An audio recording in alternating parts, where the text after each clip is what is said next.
sort of a meeting. There's about 20 people here, I think.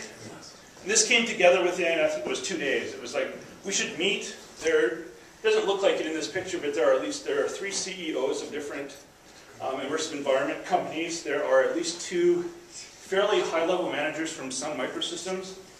And I think there's a couple of IBM reps in here as well. They're all exploring this 3D immersive space.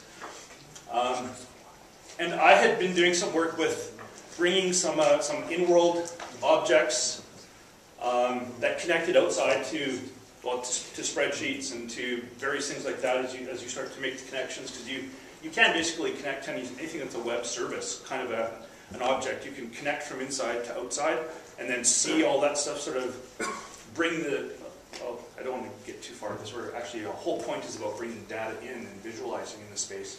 But within a couple of days, they just said, let's meet here and talk about some of this stuff. And 20 people show up, and I was quite surprised that so many people showed up in such a short period of time. And the representation of some really leading thinkers in the field sort of popped into my land. It was like, how would a presentation actually occur? Something like this. Yeah.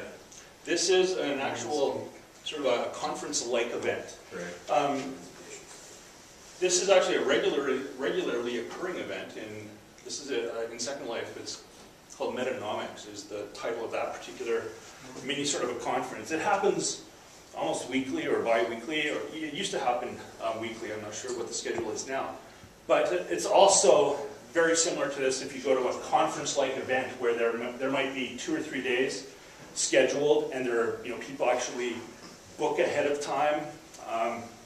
They arrange to have, quite often it's like a panel sort of a setting like that, where there might be a person that sort of is the director, like the master of ceremonies, I guess, and then maybe 2 or 3 people who have some knowledge on a particular topic. And in the background, they can have, you could go from your typical PowerPoint slide kind of things to videos of something can all be playing in the background. You have live voice connection, so all the people are either Skyped into the common environment, so you can hear them. People in the audience can also use live voice, so you could ask questions to the people. Although when you get 20, 30, 40 people in the same place, it can get a little out of control if everyone's trying to talk on the voice channels at the same time. So usually what they do is restrict it to the few people at the front. But what I found to be really interesting, and this is where I found it started to sort of surpass the real life kind of a conference event, was all the different channels of communication that were actually open to you. As you're sitting there with your avatar, you've got obviously the direct sort of voice communication that you can hear, or if it's a presentation that's a video, you can hear the sound that's in the environment, so you can hear that. But then there are open sort of chat channels, so you can type text into an open chat that goes up on the screen, and the people in the audience can all see that. And sometimes it'll be a person in the audience that might respond to you. Sometimes it'll be a handler, like the MC might be watching that sort of chat channel and then might respond to you. So there's that open sort of channel. But then there's also secondary, more private channels. If you have like a group, you might have 10 or 15 people that are really super interested in this particular topic, and you might have a private group channel that you talk about maybe more detailed things than the general population in the audience might want to talk about. So you might have questions, zipping back and forth, and people put up web links, and so you're kind of following what's going on, but you're also able to have at least these 2 other sort of channels of communication constantly going. So you can sort of be doing research in the background. Someone asks a question, you go find out the answer, or maybe you know the answer, or you know the answer, and you sort of bypass the major presentation, but still that information flow is not just one way or even 2-way. It's all of a sudden multi-channels of information sort of are open to you and available. And then there's also the private P2P chat, sort of instant messaging kind of situations, where maybe, again, within that small group, one person that's there will have the answer. Because you've heard them speak before, you know them personally. So you then also have this sort of very private, person-to-person sort of chat open as well. And then, if that's not enough for you, and this is one of the first things that I found really difficult, was there is so much communication that can happen that it's almost hard to keep track of. So I had to get another monitor for my computer. So I could have one computer open, sort of the virtual environment, and sometimes I'd stretch it over 2 monitors just because there were so many windows popping up. But you can also then, if the internal environment isn't providing enough communication channels for you, you can go to Twitter on the secondary monitor, or maybe it's again, you might have Skype open. So you can actually be sort of side channeling as well as back channeling. And back channeling is sort of what you call it when you're in the environment and you're chatting and you're using that sort of the internal chat system. That's called back channeling. If you use Twitter or something else, you typically call it side channeling.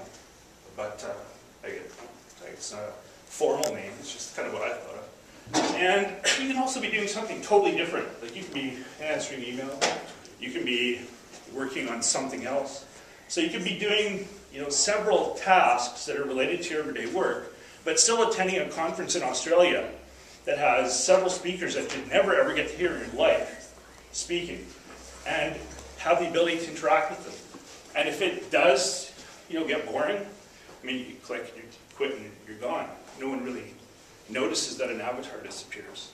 It's much easier to sort of get out if you need to, or pop into a different.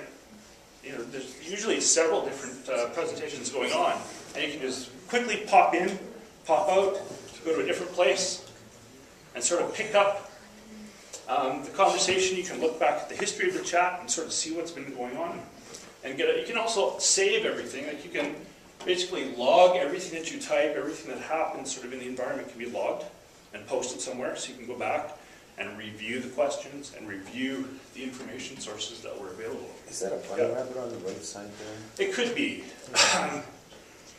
You will, from time to time, if you visit any of these environments, especially second one, you'll see some strange things. You might as well prepare yourself. There is now at least more of a, I mean, you can sort of tell. Like, you kind of get a feel for the different environments, or the different sort of, like metanomics is a pretty high level. And a lot of these are attached to different universities that have started as pilot projects or whatever. But even some of these, I mean, that bunny rabbit could be a CEO at some really big company. Disney World. You never know. That's the thing, is you just never know. So you don't necessarily have your image on your avatar. A lot of people don't like having their image on their avatar, but if you wanted to, you could probably do a fairly reasonable job of mapping something close to recognizable. Because like with We Fit, right? It can look just like you. That's funny. Like again, a lot of that depends on the particular environment that you're in. So how do you know who's there, like who's at this meeting? It takes time. Like it takes time to get to know the people. Like the individual avatars will have names that'll pop up over them, and then if it's somebody, and this is what I used to do, is I'd watch the chat, sort of back chat the channels, and I'd see who's saying something.